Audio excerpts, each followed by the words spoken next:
अस्सलाम वालेकुम नाजरीन, आप देख रहे हैं प्रोग्राम रियासत और अवाम और मैं हूं मारिया जदून। नाजरीन, प्रोग्राम में बात करेंगे इस वक्त जो मईशत है हर गुजरते दिन के साथ खराब होती जा रही है और हर गुजरते दिन के साथ मुल्क की मईशत भारी क्यों होती जा रही है, इस पर बात करेंगे। चूंकि रुपए के मुकाबले में डॉलर की कदर में मुसलसल इजाफा हो रहा है। इंटरबैंक में अमरीकी डॉलर 2 रुपए 10 पैसे महंगा होकर 231.92 रुपए का हो चुका है, जबकि ओपन मार्केट की बात की जाए तो ओपन मार्केट में डॉलर 2 रुपए इजाफे के बाद 238 रुपए का हो चुका है। और रवा माह के दौरान अगर बात की जाए डॉलर की कीमत में तकरीबन 13 रुपए 17 पैसे का इजाफा देखा गया है। यहाँ पे मुख्तलिफ सवालात हैं। IMF की डील हो चुकी है, नित नए टैक्सेस भी लग चुके हैं, लेकिन उसके बावजूद डॉलर की कीमत में मुसलसल इजाफा हो रहा है। ऐसा क्यों? क्योंकि एक्सपेक्टेशन थी कि जब IMF की डील आएगी, जब किस्त आएगी, तो उसके बाद कहीं ना कहीं डॉलर की कीमत में इजाफा कम होगा और उसके साथ साथ रुपए की कदर में इजाफा होगा और जो महंगाई है उसको लगाम लगेगी। लेकिन ये अभी तक कुछ नजर नहीं आ रहा। शेख रशीद साहब भी कहते हैं कि मुल्क तकरीबन डिफॉल्ट हो चुका है, बस ऐलान बाकी है। अब सवाल यहां पर यह है कि मौशी बदहाली के बावजूद काबीना में 8 नए मुआवने खसूसियों का इजाफा किया गया है। ये अखराजात कहां से आएंगे, कौन मैनेज करेगा, इस सवाल का जवाब किसी के पास नहीं है। आखिर इस वक्त हुकूमत की तरजीहात क्या है?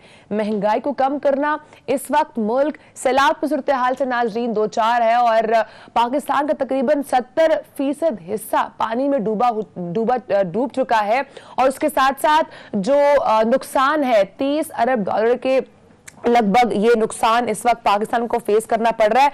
लेकिन अभी तक हुकूमत की तरजीहात में मुल्क की मईशत नजर नहीं आ रही और काबीना में नए से नए लोगों का इजाफा हो रहा है। नाज़रीन, आगे बात करेंगे प्रोग्राम में जाके। इमरान खान साहब ने सितंबर में हुकूमत के खिलाफ कॉल देने का फैसला किया है। इमरान खान साहब भी कह रहे हैं कि एहतजाज की कॉल ज्यादा दूर नहीं है, इस एहतजाज की कॉल इसी महीने में दूंगा। यह भी कहा कि शफाफ इलेक्शन के लिए मुज़ाकरात के लिए तैयार हूं। इमरान खान साहब ने यह भी कहा कि नई हुकूमत के मुंतखब होने तक आर्मी चीफ की तौसीक की जानी चाहिए और जो नई हुकूमत आएगी वो नए आर्मी चीफ का ऐलान करे।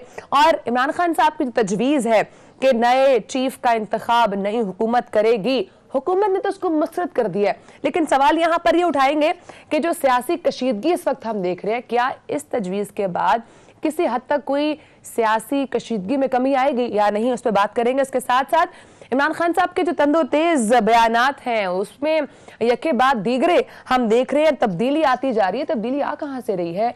मुख्तलिफ किस्म की स्टेटमेंट्स आ रही हैं, कभी लहजा तेज होता है, कभी लहजे में नरमी आती है। तो ये जो तमाम चीजें हो रही हैं इस पर बात करेंगे। उसके साथ साथ जो इमरान खान साहब है उन्होंने पार्लियामेंट की मुद्दत में तौसीक का ऑप्शन भी मुस्तरद किया है, इस पे प्रोग्राम में बात करेंगे ये क्या मामला है और इन तमाम मामले ब्रेक के बाद हम बात करेंगे। ब्रेक के बाद हमारे साथ मौजूद होंगे पाकिस्तान मुस्लिम लीग नून के रहनुमा कैसर अहमद शेख साहब। उनसे जानेंगे कि इस वक्त हुकूमत की तरजीहात क्या है, हुकूमत का जो प्रायोरिटी है वो क्या है, क्योंकि इस वक्त इकॉनमी का बुरा हाल है, सैलाब इस वक्त मुल्क में है, दिन ब दिन जो नुकसान है उसमें इजाफा हो रहा है, चाहे वो पैसों का नुकसान हो या चाहे वो जानी नुकसान हो। जानी और माली दोनों नुकसान इस वक्त पाकिस्तान को फेस करने पड़ रहे हैं।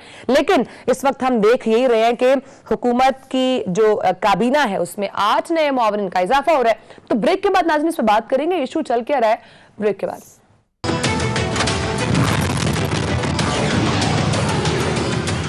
वेलकम बैक नाज़रीन हमारे साथ मौजूद हैं पाकिस्तान मुस्लिम लीग नून के रहनुमा कैसर अहमद शेख साहब। सर बहुत शुक्रिया, आपने प्रोग्राम को टाइम दिया। सर सबसे पहले जानना चाहूंगी, एक्सपेक्टेशंस यही थी आवाम की कि जब IMF का जब किस्त आएगी, डील होगी, नए टैक्सेस भी लगाए जाएंगे हुकूमत की तरफ से, लेकिन उसके बाद महंगाई में कमी आएगी, लेकिन वो कमी कहीं नजर नहीं आ रही है। हुकूमत की प्रायोरिटी क्या है, कुछ समझ नहीं आ रहा। बिस्मिल्लाहिर्रहमानिर्रहीम। ये मसला हुकूमत का नहीं है कि प्रायोरिटी उसकी क्या है। देखिए ये मसला है पिछले 32 साल से। अच्छा जो भी हुकूमत आई है, देखिए हमने हमारे यहाँ पिछले 32-35 साल से सिर्फ 2 फाइनेंस मिनिस्टर कौमी असम्बली के मेंबर रहे हैं, 2-3 साल। पहले भी मैंने आपके प्रोग्राम में कहा था 30-32 साल ऐसे फाइनेंस मिनिस्टर रहे हैं जो आते ही वर्ल्ड बैंक, IMF, टेक्नोक्रेट ये आते। उनका काम सिर्फ ये, उनको मार्केट इकानमी का कम पता होता है कि लोगों के बारे में महंगाई का क्या बेहतरी करनी है, चीज़ों की सप्लाई कैसे करनी है, बाहर से पैसा कैसे मंगवाना है। उनको तो ये पता है कि कर्जा कैसे लेना है और उसका कर्जे का खर्च कैसे कर। जब आप कर्जा ही लेते मैनेजमेंट आती है, लेकिन एक जो तरीका होता है चलाने का वो नहीं आता। उनको कर्जा लेना आता है। अच्छा, कि कर्जा लेने के वो एक्सपर्ट हैं कि क्योंकि कर्जे लेने देने वाले उनके दोस्त हैं। अच्छा, ठीक है, ये सब IMF की तरफ से आते हैं। आपने तो देखा होगा, आप खुद समझती हैं, पढ़ी माशाल्लाह, बड़ी अच्छी एजुकेटेड है जी यंग लड़की। तो इसमें ये है कि वो तो हमारे मुल्क में तो कर्जा चढ़ता रहा, जो भी नई हुकूमत आई कर्जा ही चढ़ता रहा। जब कर्जा है तो फ्री तो मिलता नहीं है, कर्जा तो सूद उसका पे करना पड़ता है, उसकी महंगाई होती है। देखिए हमारा जब कर्जा लेते हैं सबसे बड़ा खर्चा इस वक्त हमारा सूद, या उसको आजकल सर्विस का नाम देते हैं कि कर्जों का सर्विस क्या है, सर्विस चार्जेस। अच्छा, वो सबसे बड़ा बजट का हिस्सा होता है। जब और बढ़ता जाएगा तो और बड़ा हिस्सा हो जाएगा। अभी इन्होंने हमारा जो टोटल कर्जा था ना, पिछली हुकूमत ने 70% उसका और कर्जा ले लिया। हम और कर्जा ले रहे हैं, हम भी कोई कम नहीं कर रहे, कर्जे पे कर्जा हर हुकूमत ले रही है। अच्छा, जब ये आप बताइए कि लाजमी है कि जो बजट है वो कौमी असम्बली ने बनाना है, लाजमी है, सेनेट ने भी नहीं बनाना। जब बजट कौमी असम्बली ने पास करना है तो उसके बनाने वाला उसको आर्किटेक्ट जो उसका है वो तो बाहर से आता है। कौमी असम्बली का रोल किधर है? मैं इस वक्त पाकिस्तान मुस्लिम लीग के बिजनेस और कॉमर्स विंग का सदर हूँ पिछले कई सालों से, और मौजूदा पहले भी मुस्लिम लीग के दौर में मैं चेयरमैन रहा फाइनेंस कमेटी का। अभी फिर मुझे इन्होंने चेयरमैन, मैंने चार्ज ले लिया फाइनेंस कमेटी का। 21 मेंबर होते हैं, लेकिन मैंने बजट में मेरा 1% भी मुझे पूछा ही नहीं किया। मुझे समझ नहीं है, मुझे पता नहीं है बजट बनाता कौन है। निगलेक्ट? अच्छा, नहीं, मुझे निगलेक्ट नहीं, पूरी कौमी असम्बली को नहीं पता। अच्छा, बजट बाहर से देखिए ये तो बनाता कौन है? आईएन की नहीं, पहले मैं आपको थोड़ा एक्सप्लेन कर दूं, जो आप लोग नई प्रोजेक्ट कर रहे हैं जो मीडिया पे ना। अच्छा, यानी कौमी असम्बली ने बजट बनाना है, लेकिन कौमी असम्बली का कोई रोल ही नहीं है बजट में। बाहर का एक बंदा आ जाता है तो आपका आईन ही खत्म हो जाता है। आईन में असम्बली का मेन काम बजट बनाना है, बाकी काम सेकेंडरी हैं। मेन काम टैक्सेशन के बारे में और इकोनॉमिक पॉलिसीज़ और बजट का काम है कौमी असम्बली का, जो इलेक्टेड लोग होते हैं। इसमें कोई रोल ही, अगर मेरा रोल नहीं है जो कि बिजनेस एंड कॉमर्स विंग का सदर है, और जो पिछले 9 साल से जब से मैं आया हूँ, पिछले 2 इलेक्शनों से मैं फाइनेंस कमेटी का मेंबर बन रहा हूँ और चेयरमैन भी मुसलसल बन रहा हूँ। तो मतलब मेरा सिर्फ कहने के, जब तक तो महंगाई आप पूछ रही थी, सवाल था महंगाई क्यों होती। महंगाई इसलिए होती है कि जब कि आपकी आमदनी कम होती है और ख़र्चा ज़्यादा होता है, तो ये तो अमीर आदमी के ऊपर फैसिलिटेट किया जाता है। पिछली हुकूमत ने, आपको याद होगा कि टर्फ दे दिया, एक 5-5 अरब रुपए का अमीर आदमी को कर्जा दे दिया कि आप कर्जा ले लो, मशीनरी मंगाओ, 2% सर्विस चार्जेस लगे। बैंक तो वैसे तो 0 था, लेकिन जो सर्विस चार्जेस 2%, आज 17% रेट है। उनको अमीर आदमी, गरीब आदमी को, छोटे काश्तकार को, छोटे दुकानदार को तो 17 पे भी मिलता ही नहीं है ना। वो तो उनको तो सारे कोलेटरल देने पड़ते, लेकिन वो बड़े को आपने दे दिए कर्जे 5-5 अरब रुपए के। तो जो महंगाई पूछ रही थी ना आप, क्योंकि जब आप कर्जा, सबसे बड़ा तो हम सूद पे कर रहे हैं, फिर हमारे पास कुछ बचता ही नहीं है, और कर्जा लेते जाओगे और सूद चढ़ता जाएगा। अच्छा, 4000 अरब रुपए का पिछली हुकूमत ने, ये मैं जो फिगर दे रहा हूँ इसमें कोई झुटला नहीं सकता, ये हुकूमत की फिगर हैं कि पिछले 2022 जून 2022 में 4000 अरब रुपए खसारा था, यानी आमदनी का और जो अखराजात का फ़र्क था। अखराजात ज़्यादा थे, 6000 अरब रुपए हमारी आमदन थी, और जो अखराजात यानी जो टैक्स लिया ना FBR ने, वो 6000 अरब कुल लिया। अच्छा, हमारा टैक्स, बस बात ख़त्म करता हूँ, हमारा टैक्स जो है ना कौमी आमदनी का सिर्फ 9% है, जबकि इंडिया का 17% है। अगर हमारा 17% होता तो हम तकरीबन 11,000 अरब इकट्ठा कर रहे होते, और 5,000 अरब रुपया हमारे पास होता जो हम आदमी को देते, जिससे जो महंगाई हो रही है उसको मुफ्ता इस्माइल साहब ने ये कहा था कि जब डील होगी, पैसा आएगा, नए टैक्सेस लगेंगे, उसके बाद डॉलर की कीमत में जो है वो रुपए की कदर में इजाफा होगा, डॉलर की कीमत में कमी आएगी। लेकिन वो हमने कहीं होता हुआ देखा नहीं, और आप ये कह रहे हैं कि 1% होता है जो डिफाइन करता है, बाकी किसी से पूछा नहीं जाता। तो वो 1% कौन है? वो 1% खुद मुफ्ता इस्माइल और उसके दोस्त, और हमारे बड़े जो हमारे जो लीडर हैं उनके दोस्त, वो 1% वो होते हैं। वो मुझे भी पता नहीं है ना, मैं तो खुद आपको बता रहा हूँ, मुझे नहीं पता, मैं जिससे पूछता हूँ अपने को। आज भी मैंने आज अजलास था, मैंने नहीं चल रही उनसे मैशत नहीं चल रही। अच्छा नहीं ना, सिर्फ देखे ना, ये बात को मैं नहीं तो नहीं कर रहा। जब 12 मई को मिफ्ता इस्माइल को आए हुए 20 दिन हुए थे, तो मैंने कहा था, तकरीर की थी, 25 मिनट की मेरी कौमी असम्बली में तकरीर है कि इस शख्स को किसी किस्म का कोई आइडिया नहीं, क्योंकि मेरे साथ तो उन्होंने काम किया है ना, मैं उनको जानता हूँ। इनके चचा जो थे ना सगे, वो हबीब अहमद साहब, वो मेरे साथ मैनेजिंग कमेटी में मेंबर थे जब मैं प्रेसिडेंट था 1987 में कराची चैम्बर का। तो बहरहाल वो इस फैमिली, मेरा मतलब सिर्फ ये है कि तजर्बा चाहिए ना। ये एक इमोच्योर शख्स को हमने दे दिया, उसी को, क्योंकि वो चाहता था हमारे कुछ लोगों का, तो दे दिया। तो आज सब कह रहे हैं, उस वक्त तो अकेला मैं कह रहा था ना। ये बात रिकॉर्ड पे है, कोई फर्क है तो बता दूं कि मैंने असेंबली में कहा है, पूरी तकरीर की है कि शख्स से नहीं चल। सब कह रहे हैं तो फिर भी एक्शन नहीं लिया जा रहा है। अब ये तो हमारी पार्टी की मर्जी है कि क्या करेंगे, लेकिन मकसद तो हमारा ये है कि आम लोगों के लिए इतना देखो ना। उसमें हुआ क्या कि जो अभी हम जाते हैं ना अपने हलकों में, बंदा हमारे पास आ जाता है, बिजली के बिल, वो बेचारे जिसकी आमदन नहीं है, जिसका 1500 आता था 6000 आ गया। तो फिर अब सर चले मैं अगर आपसे पूछूं तो अब क्या प्लान है, कैसे रिलीफ दिया जा सकता है, अगर मैं आपसे पूछूं तो? बड़ा देखें ना, बड़ा अच्छा सवाल।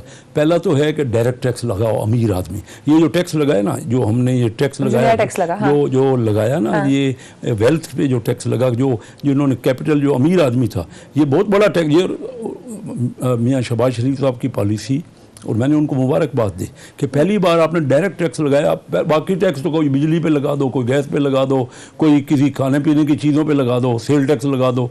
इनडायरेक्ट टैक्स है जो हर एक के पेट्रोल पे लगा दो, पेट्रोल पे लगा। जब ये टैक्स लगेगा ना, आमदन पे टैक्स लगेगा। सारी दुनिया में आमदन पे टैक्स होता है, डायरेक्ट टैक्स होता है।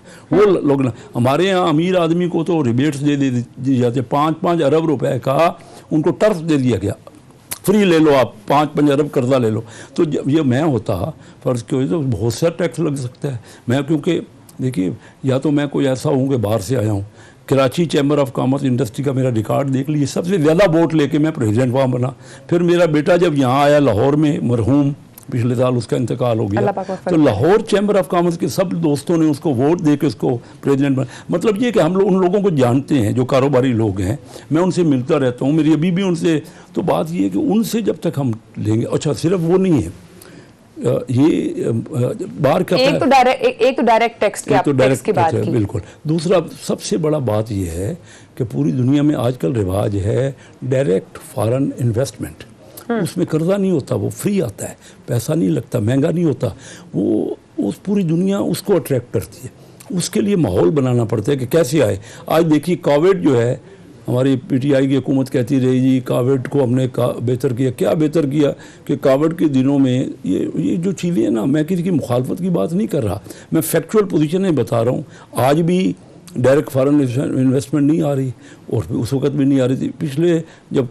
पिछले साल इंडिया में $44 बिलियन की डायरेक्ट फॉरेन इन्वेस्टमेंट आई है। उनके यहाँ लोग लाइन लगा के पैसा लगाना चाहते हैं, इन्वेस्टमेंट करना चाहते हैं, इंडस्ट्रीज है ना वहाँ पे लगाना चाहते हैं। और अच्छा, हमारे यहाँ क्योंकि हमारे ब्यूरोक्रेट तो सिर्फ रुकावट ही रुकावट डालता है, हर चीज़ को रोकता है, वो उस पर किसी ने तवज्जो नहीं की और करनी भी नहीं है, ध्यान नहीं है ना हम लोगों का। तो जब तक फाइनेंस मिनिस्टर अपना 90% टाइम ये देगा कि मैंने IMF से कर्जा लेना किस तरह है, उसकी शर्तें क्या हैं, उसके लिए एक अलग डिपार्टमेंट बना लो भाई। लेकिन मुल्क को भी तो, लोगों को तो आपने पूछा। दूसरा सबसे बड़ी बात जो है कि डायरेक्ट फॉरेन इन्वेस्टमेंट आएगी, बाहर का पैसा आएगा, यहाँ इंडस्ट्री लगेगी, प्रोडक्शन बढ़ेगी, तो महंगाई तब कम होगी। ठीक ये। और तीसरी, मैंने पहले ही कहा और रेवेन्यू लेना पड़ेगा अमीर आदमियों से, पहले ही मैंने आपसे जिक्र किया। डायरेक्ट टैक्स आपने कहा कि ऑन इनकम और ज्यादा, क्योंकि हमारे यहाँ कैपेसिटी है, मैं जानता हूँ कारोबारी लोगों को है, सब मिलजुल के ना, हम खुद और FBR दोनों मिलके कुछ पैसा वो बनाते हैं, कुछ हम अपना छुड़वा लेते हैं, और हुकूमत को कुछ मिलता नहीं है। ठीक है ना। और ये बात कोई नई नहीं है, हर एक हुकूमत आके कहती है। इमरान खान साहब मेरी फिगर देते थे, मैं ये कहता था कि 4000 अरब रुपए मतलब टैक्स जो है वो नहीं वसूल हो रहा, इमरान खान कहते थे। अब लेकिन उन्होंने किया क्या, या हमने क्या?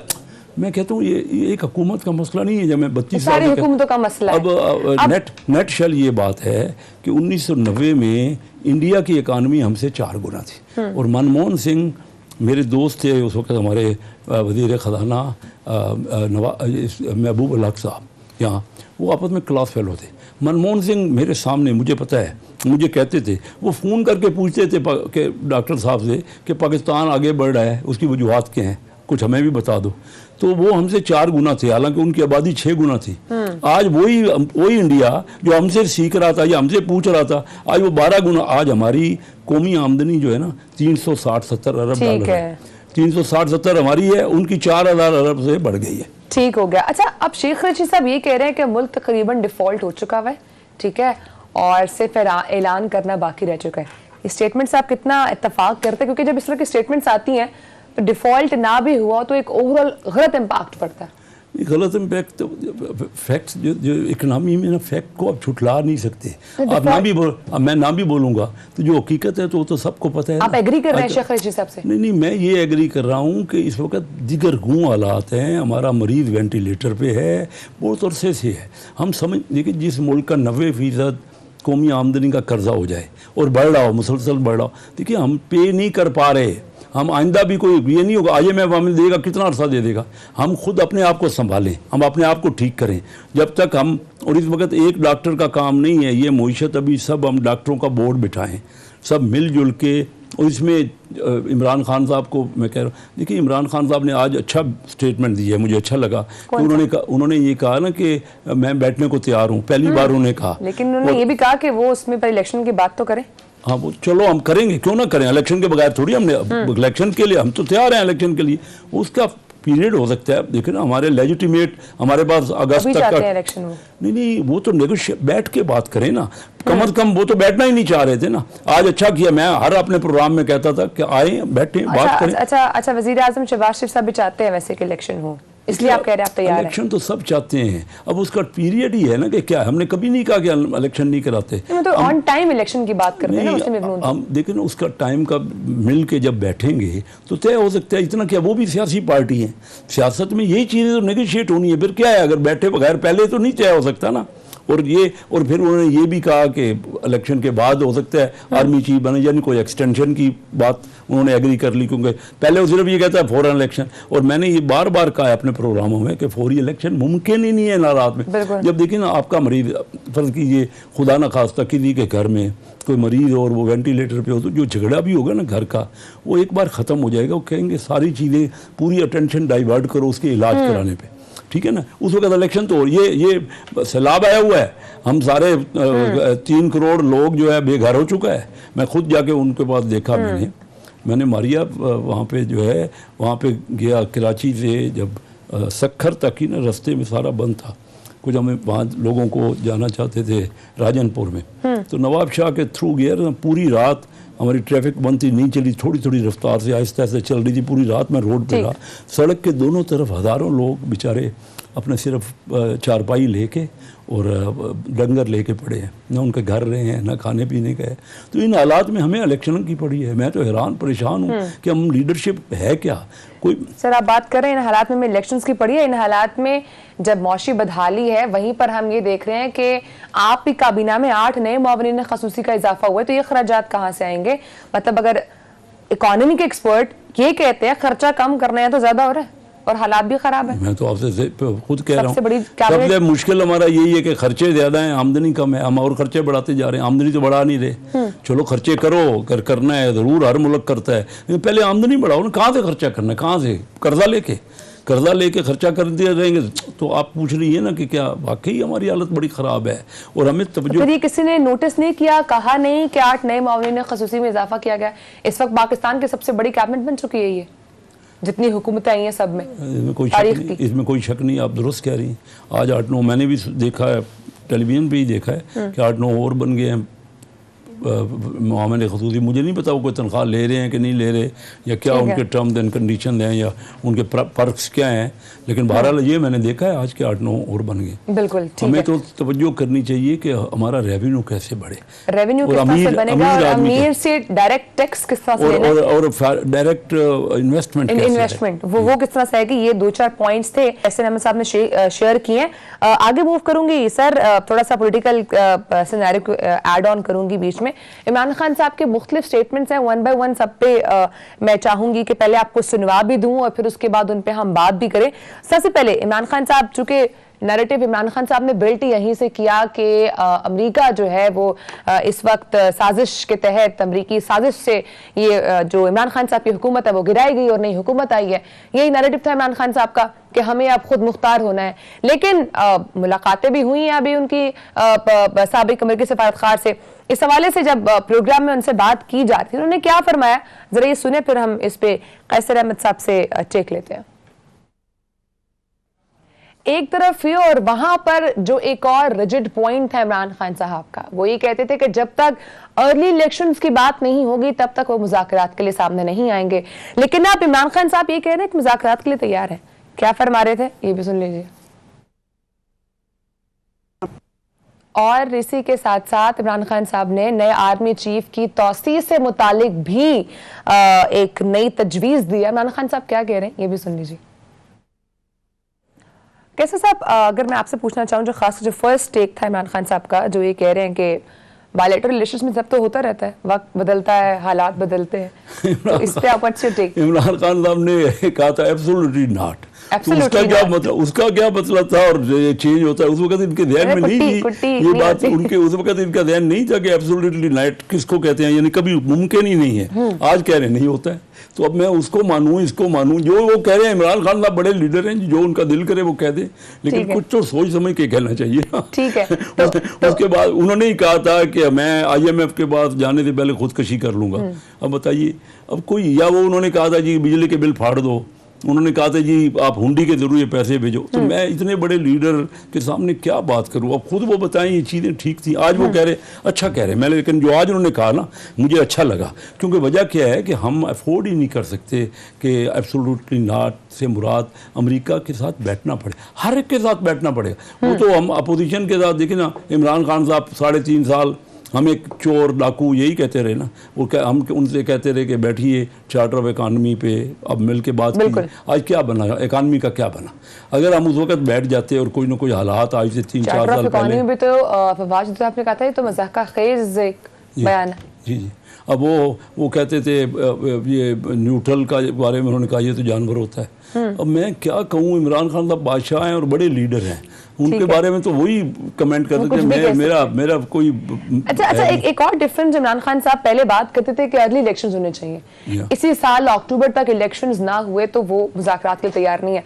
अब हल्का सा स्टेटमेंट चेंज हुआ है, वही कह रहे हैं कि अगर फ्री एंड फेयर इलेक्शंस की बात करते हैं तो मैं मुज़ाकरात के लिए तैयार हूँ। हल्का सा कुछ चेंज देख रहे हैं? हल्का था नहीं हुआ, बहुत सा चेंज हो गया। मैं अच्छा पूरा यू टर्न है। मैं देखे ना, फुल फ्लेज हम कहते रहे कि ये वक्त इलेक्शन का नहीं है, बैठ के बात करना, इलेक्शन मुमकिन नहीं है इस वक्त। इमरान खान साहब कह तो देते हैं, अब पूरे का पूरा चेंज हो गया है, करवा लें इलेक्शन, इन हालात में इलेक्शन हो सकते हैं। वो तो कहते हैं मैं इलेक्शन के लिए सारे जलसे कर रहा हूँ, भाई जलसे में पब्लिक आपकी निकली, ठीक है, हम डेमोक्रेटिकली हमारी गवर्नमेंट चेंज हुई है, कानून से, आइन से चेंज हुई है, और वोट ऑफ नो कॉन्फिडेंस से चेंज हुई है। तो अब देखिए ना, वो उस दिन उनको कहते थे जी, उनके डिप्टी स्पीकर सूरी साहब कहते थे कि ये रिजीम चेंज हो रहा है इसलिए पार्लियामेंट भी तोड़ दो, ये सारा ख़त्म कर दो, यही कहते थे ना। और फिर 12 बजे अगर कोर्ट खुल गई, वो कहते सुप्रीम कोर्ट कहते थे, को कहते 12 बजे खुल गई है, तो क्या करती कोर्ट, जब इतना बड़ा मुल्क का मामला है और उन्होंने डेट दी हुई थी कि आज के दिन आपने वोटिंग करानी है, उस दिन इस पे एक दफा फिर स्टेटमेंट दी है। अब इनके लिए खुल रही है तो ठीक है। भाई किस चीज़ का, मुझे ये बताइए, अमेरिका जो है, इन्होंने अमेरिका को कहा रिजीम चेंज, तो मैं कहता हूँ इतनी बड़ी इकानमी से, देखिए उन्होंने चलो गलत किया, उनकी पार्टी पॉलिसी में हम क्रिटिसाइज़ करें, लेकिन अगर आप कहें कि अमेरिका के बगैर क्या होगा, IMF तो है ही, मेन हिस्सा IMF का मेन शेयर अमेरिका से आता है, बिल्कुल ठीक है। उसके अलावा UN में उनका वीटो पावर है, उसके बाद FATF जो है वो उनमें भी उसका बड़ा इन्फ्लुएंस है।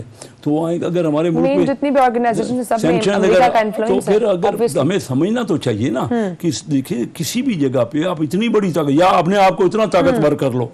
अभी हम जो 50 साल 100 साल उनसे पीछे हैं, तो एकदम हम कैसे उनको कहते हैं कि हम बराबरी के पीछे भी हैं। और इस वक्त जो सैलाबी सूरत हाल है, कैसे साहब आप समझते हैं कि इस वक्त हमें इंटरनेशनल कम्युनिटी की सबसे ज़्यादा नीड है, ताकि वो जो भी है वो जिस भी लेवल तक इमदाद दें, ताकि यहाँ पर जो नुकसान हुआ है उसको ओवरकम किया जा सके? बहुत ज़्यादा नीड है। देखिए आज ये आई हुई है, लेकिन उस तरह से जो एक्सपेक्टेशंस हैं ऐसे उस तरह की डोनेशंस आ नहीं रही, उस तरह की नहीं आ हेल्प रही नहीं ना, आ रही है? नहीं आ रही। जो हालत हो क्या गई है reason हो लोगों का, पता नहीं क्या वजह है कि हमारा ध्यान जो है हमारी अपनी जो सहूलतें हैं या हमारी अपनी ज़िंदगी है रूटीन की, उसी पे हम गुजार। हमारे 3 करोड़ 3.5 करोड़ लोग बगैर घर के सड़कों पे हैं। बिल्कुल। और आज जो कॉन्फ्रेंस हुई है ना जी, मैंने शिरकत की।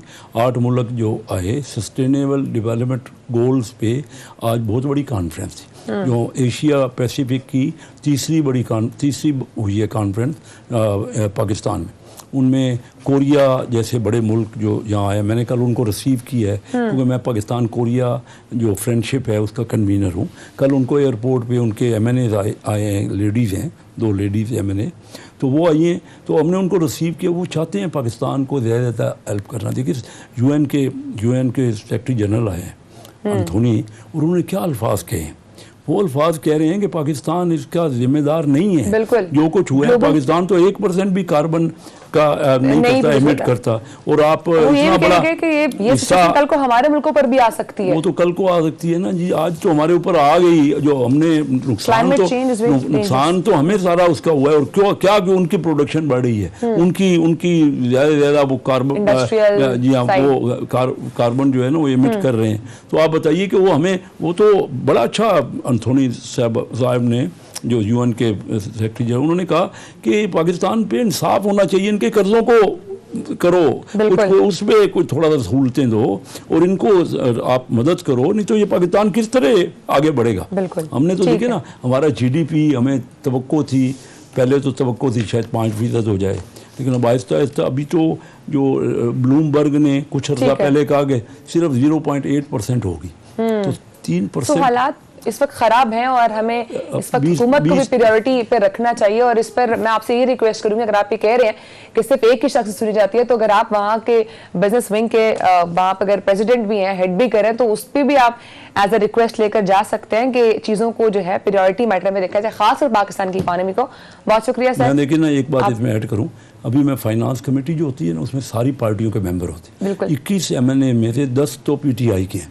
ये हमारे साथ आए ना, मैं इनको इनवाइट करता हूँ, इनसे रिक्वेस्ट करता हूँ कि खुदारा पाकिस्तान के मफाद के लिए मेरे साथ आके बैठे। चलो अगर कोई और किसी के साथ नहीं बैठते तो देखिए फाइनेंस कमेटी में बैठा जाता है। दुनिया के दूसरे मुल्कों में भी वहाँ पे मामला तय होते हैं। 10 मेंबर हैं 21 के साथ, और मैं इनसे गुजारिश करता हूँ कि वहाँ आए और बैठ के अपनी तजावीज़ दें मुल्क की बेहतरी के लिए। सबका मुल्क तो सबका है। बिल्कुल, पॉइंट टेकन। बहुत शुक्रिया सर, आपने प्रोग्राम दिया।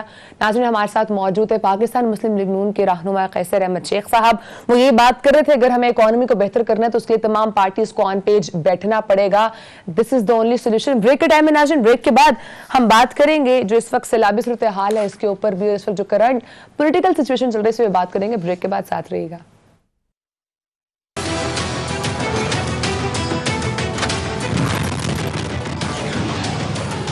वेलकम बैक नाज़रीन, इस वक्त अगर पंजाब की हुकूमत की बात की जाए तो पाकिस्तान मुस्लिम लीग नून, पाकिस्तान पीपल्स पार्टी, वो ये कह रहे हैं कि चौधरी परवेज़ इलाही के आखिरी दिन गिने जा रहे हैं। इस वक्त हुकूमत ये फैसला कर रही है, जो यहाँ पर मौजूद हुकूमत है, कि पंजाब की हुकूमत को ख़त्म किया जाएगा। इस सब पे बात करने के लिए हमारे साथ मौजूद हैं सीनियर सहाफ़ी हैं, तजज़ियाकार हैं, राय साकिब खरल साकिब। बहुत शुक्रिया प्रोग्राम को टाइम दिया। सर, कहिएगा कि क्या वाकई में वज़ीर आला पंजाब परवेज़ इलाही साहब की कुर्सी को ख़तरा है और कहीं ना कहीं उनकी हुकूमत जाने वाली है? तो इस वक्त चल क्या रहा है और नंबर गेम क्या है? किन पॉइंट्स के ऊपर इस वक्त पाकिस्तान मुस्लिम लीग नून और पाकिस्तान पीपल्स पार्टी ये कह रही है कि वो वज़ीर आला पंजाब परवेज़ इलाही साहब को कुर्सी से हटाएंगे? बहुत शुक्रिया मारिया। जितना खतरा हम शहबाज शरीफ साहब की गवर्नमेंट को है उतना ही पंजाब में परवेज़ इलाही साहब की हुकूमत को है। अच्छा। अभी तक कोई नाम खुलकर सामने नहीं आ सके, लेकिन हमारी ड्राइंग रूम की सियासत जो है लाहौर की, उसमें 3-4 दिन से अफवाहें गर्दिश में हैं कि जी काफ लीग के जो MPs हैं वो शुजात साहब से राब्ते में हैं और वो रिजाइन करने जा रहे हैं, बिकॉज अब फ्लोर क्रॉसिंग तो पॉसिबल नहीं रहेगी कोर्ट ऑर्डर्स के बाद। तो एक वाहिद सोल्यूशन यही है नंबर गेम पूरा करने का कि रिजाइन करवाया जाए दोनों पार्टियों से, काफ लीग से और पाकिस्तान तहरीक इंसाफ के कुछ MPs से। उसके बाद हमने मुतअद्दिद बार काफ लीग के MPs और पाकिस्तान तहरीक इंसाफ के जिनके नाम सिर्फ अफवाहों की हद तक गर्दिश में है, उनसे रब्ता करने की कोशिश की। And everybody said one thing कि हम परवेज़ इलाही साहब के साथ खड़े हुए हैं। तो मेरे नजदीक एक प्रेशर टैक्टिक काफ लीग का इटसेल्फ है कि परवेज़ इलाही साहब चाहते हैं कि वजारत आला पे सिर्फ गुजारा नहीं हो रहा, मेरे जो बाकी 8-9 MPs हैं उनमें से मजीद वजारतें भी ली जाएं। ये मेरा ये पर्सनल ओपिनियन है, ये मेरी अपनी राय है कि मजीद वजारतें भी ली जाएं और उसके लिए प्रेशर बढ़ाया जा रहा है पाकिस्तान तहरीक इंसाफ के ऊपर। कुछ 6 लोगों का नाम चल रहा है, 6 लोगों का नंबर चल रहा है। 6 MPs हैं काफ लीग के जो शुजात साहब से राब्ते में हैं और वो PDM के साथ जा सकते हैं। इस तरह परवेज इलाही साहब की हुकूमत गिर सकती है। लेकिन मुझे जो कुछ थोड़ी बहुत इन्फॉर्मेशन इकट्ठी की है उसमें कुछ सोर्सेज ने ये भी कहा कि हो सकता है जी चंद वुज़रा अनाउंस कर दिए जाएं काफ लीग के इन डेज टू कम जो इंडक्ट होंगे पंजाब की काबीना के अंदर। तो अभी सिचुएशन क्लियर नहीं है। ड्राइंग रूम की सियासत की हद तक बिल्कुल है, रूमर हैज इट, और बड़ी तगड़ी अफवाह या बड़ी तगड़ी सियासत इस टाइम जो ड्राइंग रूम के अंदर है उसमें हो रही है। लेकिन कोई नाम सामने नहीं आया, कोई नंबर अभी नून लीग या पीपल्स पार्टी भी सामने नहीं ला सकी। जब उनसे भी राब्ता करते हैं तो कहते हैं जी हम लोग कोशिश कर रहे हैं, we are struggling for that, और हमारा जो फॉर्मूला था शुजात साहब के साथ काफी हद तक तय पा गया है, चंद दिनों तक सामने ले आएंगे। लेकिन चंद दिन गुजरे भी चंद दिन हो चुके हैं लेकिन अभी तक कोई फॉर्मूला या नाम सामने नहीं आया। ठीक है, साकिब ये भी कहिएगा कि क्या परवेज इलाही साहब कोई मुलाकातें कर रहे हैं या आप ये समझ रहे हैं कि ये जानबूझकर काफ लीग की जानिब से कोई स्ट्रैटेजी खेली जा रही है? मैं वही अर्ज कर रहा हूँ ना, मेरी जाती राय ये खबर नहीं है, ये मेरा ओपिनियन है कि परवेज इलाही साहब चाहते हैं उनके बहुत करीबी लोग जो, क्योंकि सारी फैमिली है, एक बासमा साहिबा है मंटी बाउद्दीन से, वो शुजात साहब की भांजी हैं, परवेज इलाही साहब की साली की बेटी हैं। इस तरह जितने MPs हैं 8-9 MPs हैं काफी के, इनमें से कोई एक भी ऐसा MPA नहीं है जिसको मैं कह सकूं साजिद भट्टी साहब या मोहम्मद भट्टी साहब के भतीजे हैं जो प्रिंसिपल सेक्रेटरी हैं CN साहब के। तो एक भी MPA नहीं है हमारी ऐसा कि जिसके ऊपर डाउट किया जा सके कि काफ लीग का कोई बंदा परवेज इलाही साहब को छोड़ के जा सकता है। इमीडिएट फैमिली है या इतने करीबी लोग हैं जो 40-50 साल की सियासत में जो खानदान कर्जों से जुड़े रहे हैं, उन खानदानों के अफराद है। तो मेरे मानने में नहीं आता कि कोई बंदा काफ लीग का एट दिस स्टेज छोड़ के चला जाए। हाँ, कोई अंदरूनी सेटलमेंट हो जाए, कोई मामलात अंदर खाते तय पा जाए तो उसके बाद के नाम सामने आ जाए तो आ जाए। लेकिन अभी तक नून लीग, पीपल्स पार्टी, काफ लीग, तहरीक इंसाफ सुबह से शाम तक यही काम हम लाहौर के साथ ही कर रहे हैं। सुबह से शाम तक वही नाम फाइंड आउट करने की कोशिश कर रहे हैं लेकिन कोई नाम अभी तक सामने नहीं आया। नंबर जरूर सामने आ रहा है कि 6 MPs हैं, 6 MPs हैं, लेकिन नाम अभी तक कोई सामने नहीं आया। ऐसा कि इमरान खान साहब भी कह रहे हैं कि पंजाब में जो हुकूमत है उससे में बस एक यही फायदा है कि हमारे बंदों पर जो है वो FIRs नहीं हो रही हैं। तो यानी कि बज़ाहिरन ओवरऑल जो परफॉर्मेंस है उस पर अगर बात की जाए तो इमरान खान साहब को इतने खुश नहीं है वहां पर जो मौजूद हुकूमत चल रही है। मारिया, मेरे देखने में तो पंजाब गवर्नमेंट अगर माजी की गवर्नमेंट से कंपैरिजन करें तहरीक इंसाफ की तो परवेज इलाही साहब बहुत बेहतर परफॉर्म कर रहे हैं। मैं 2-3 आपको टिप्स के ऊपर मिसालें दे देता हूँ। अच्छा। कि हेल्थ कार्ड जो था उसको ऑन बोर्ड लिया, बहुत सारे हॉस्पिटल हेल्थ कार्ड का दायरा कार बहुत पंजाब में बढ़ा दिया गया। अच्छा। 800 से ज्यादा अस्पताल हैं इस टाइम पे, 200 सरकारी मिला के जो हेल्थ कार्ड के ऊपर आ चुके हैं। हेल्थ कार्ड ने अभी परवेज इलाही साहब की सरबराही में डॉक्टर यास्मीन राशिद साहब ने कैंसर का ट्रीटमेंट स्टार्ट कर दिया है। गायनी का पहले ट्रीटमेंट लाहौर के हॉस्पिटल्स और बड़े हॉस्पिटल्स में नहीं हो रहा था, सेहत कार्ड के ऊपर वो हो रहा है। उसके बाद यहाँ पे हमारे कैंसर पेशेंट थे 7000 के करीब पंजाब के, उनकी कैंसर की मेडिसिन बंद कर दी गई थी। और बुज़दार साहब के टाइम के अंदर भी हम सब साथियों ने बहुत शोर मचाया लेकिन किसी ने नहीं सुना। मोहम्मद इलाही साहब को सिर्फ हमने अप्रोच किया, किसी तरीके से मैंने किया और वो आज अल्लाह का शुक्र है मेडिसिन स्टार्ट हो गई है। So any issue which gets to Parvez Ilahi साहब या मोहम्मद साहब वो सोल्ड आउट हो रहा है। अब पता नहीं इसमें किस किस्म की परफॉर्मेंस, बुज़दार साहब वाली परफॉर्मेंस चाहिए तो मैं भी आपसे एग्री करूंगा कि वाकई पंजाब गवर्नमेंट परफॉर्म नहीं कर पा रही। लेकिन जितना टाइम हुआ है उस लिहाज से चीजें ऑन ट्रैक आ रही हैं। बहुत सारा काम, तरक्याती काम बहुत स्पीड से हो रहे हैं। दो के वो इन इजला में हो रहे हैं जो चौधरी परवेज इलाही साहब के अपने इजला हैं, गुजरात हो गया, मंडी हो गया, हाफिजाबाद हो गया, लेकिन स्पीडी काम हो रहा है, फंड रिलीज हो रहे हैं, सुपरविजन जारी है, काम हो रहा है। तो अगर कंपैरिजन करना है बुज़दार साहब के साथ तो फिर तो मैं कहूंगा 10% परवेज इलाही साहब काम कर रहे हैं।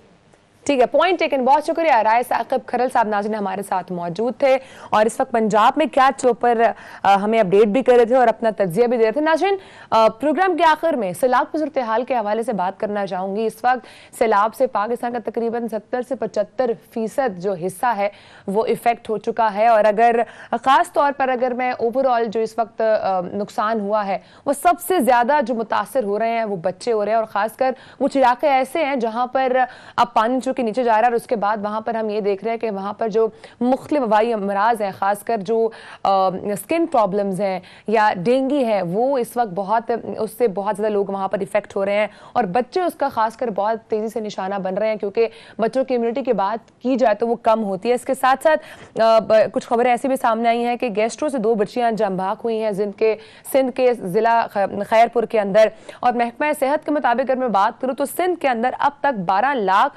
21,000 से ज़ायद अफराद जो हैं वो मुख्तलिफ बीमारियों में मुब्तला हो चुके हैं। और अगर मैं बलूचिस्तान की बात करूँ, उसके मुख्तलिफ इलाके इस वक्त डेरा मुराद जमाली, नसीराबाद और जाफराबाद में भी सैलाब की सूरत हाल की वजह से सिचुएशन बहुत ज़्यादा ख़राब है। वहाँ पर भी मुख्तलिफ बीमारियाँ बहुत तेज़ी से फैल रही हैं। उसके साथ साथ वहाँ पर कैंप्स के ज़रिए तिब्बी सहूलियात दी जा रही हैं, लेकिन वो उस लेवल का इम्पैक्ट नहीं क्रिएट कर पा रही हैं जिस लेवल का इस वक्त वहाँ पर सिचुएशन ख़राब हो चुकी है। और ओवरऑल अगर बात करें तो 4 करोड़ से ज़ायद घर तबाह हो चुके हैं। लाखों के हिसाब से इस वक्त लोग वहाँ पर इफेक्ट हो रहे हैं किसी ना किसी डिफरेंट सिचुएशंस की वजह से।